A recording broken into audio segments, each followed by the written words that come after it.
आज हम लोग बात कर रहे हैं अटैक ऑन टाइटन के हर एक टाइटन्स के बारे में, उनकी पावर्स, उनको कौन होल्ड करता है और सब कुछ के बारे में हम लोग बात करेंगे।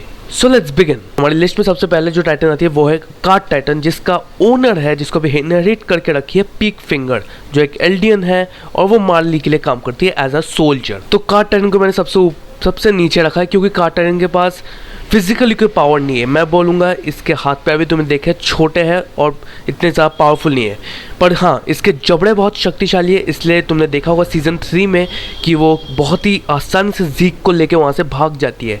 प्लस ये बहुत ज़्यादा फास्ट है ऑन ग्राउंड, हर एक टाइटन से सबसे ज़्यादा फास्ट नहीं है, ये सेकंड है, एक और है उसके बारे में हम लोग बात करेंगे, पर ये सेकंड फास्टेस्ट टाइटन है अटैक ऑन टाइटन यूनिवर्स में और बहुत ज़्यादा फास्ट है, पर सिर्फ वीक है कॉम्बैट में।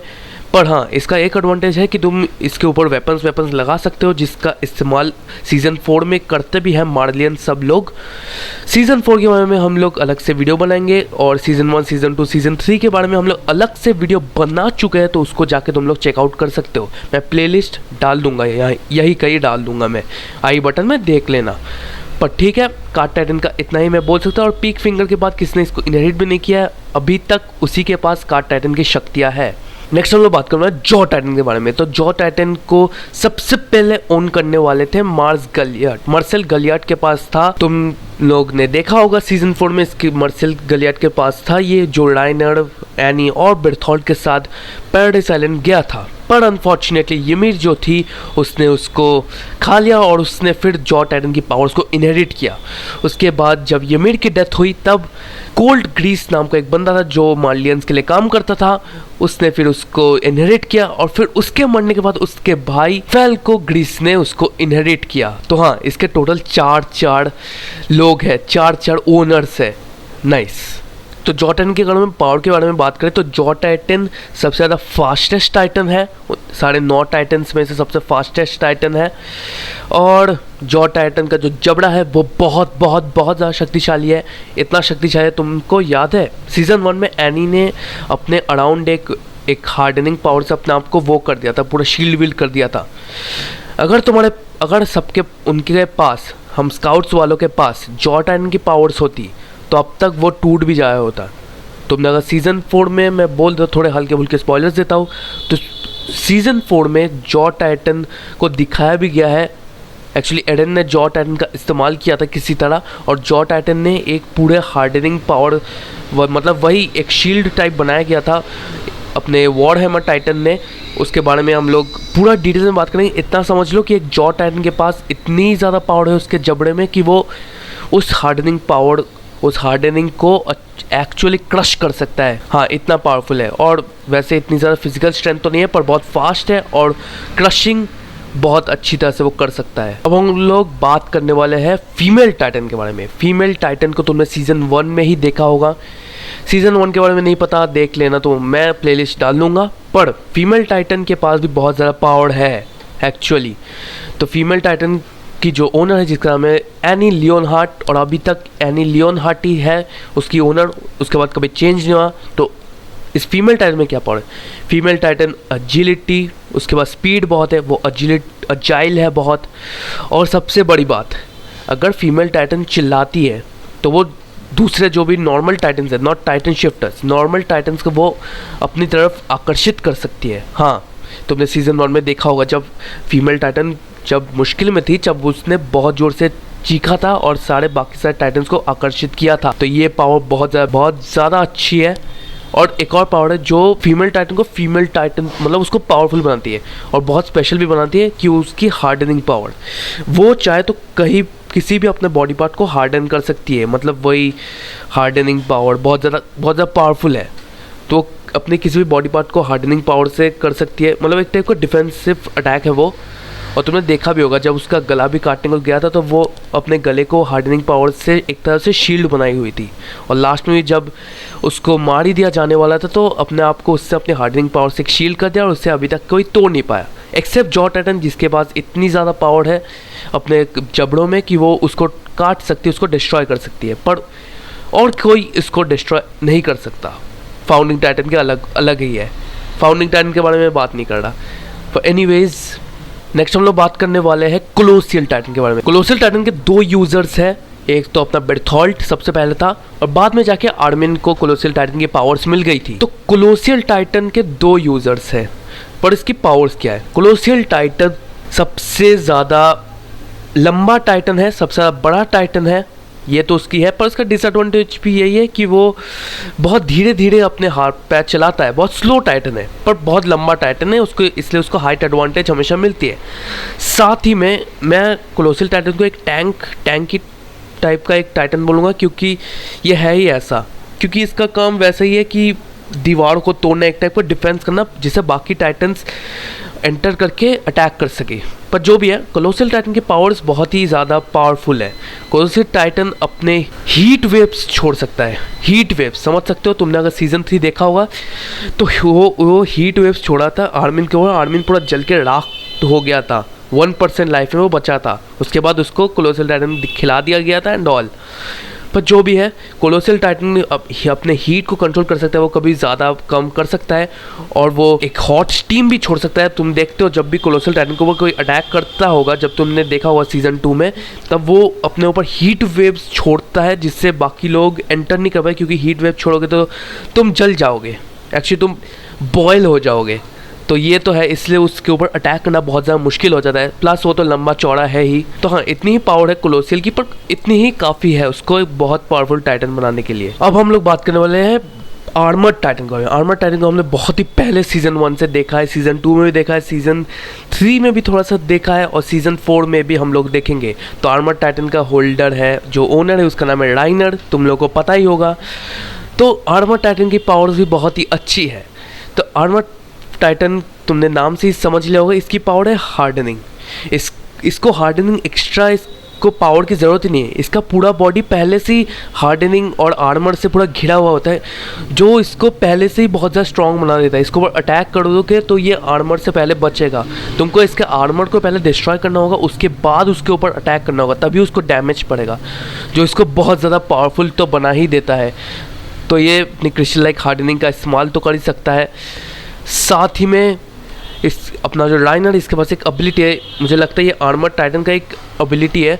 तो इससे क्या होता है, अगर तुम आर्मर टाइटन का गला काटने भी जाओगे तो राइनर के पास एक ऐसा एबिलिटी है, तो अपने नॉर्मल बॉडी को वो गले से नीचे भी लेके आ सकता है। हाँ, ऐसा कर सकते, जिससे अगर तुम गला काटोगे भी फिर भी तुम राइनर को नहीं वहाँ से निकल सकते हो, क्योंकि वो किसी और ही बॉडी पार्ट में जाके छुप पाएगा। तो ये है आर्मर टाइटन की शक्ति। और आर्मर टाइटन बहुत ज़्यादा पावरफुल भी है, इतना पावरफुल है कि उसने वॉल्स तक डिस्ट्रॉय किया। वो नॉर्मल वो दौड़ते दौड़ते गया और उससे डिस्ट्रॉय कर दिया, इतना पावरफुल है।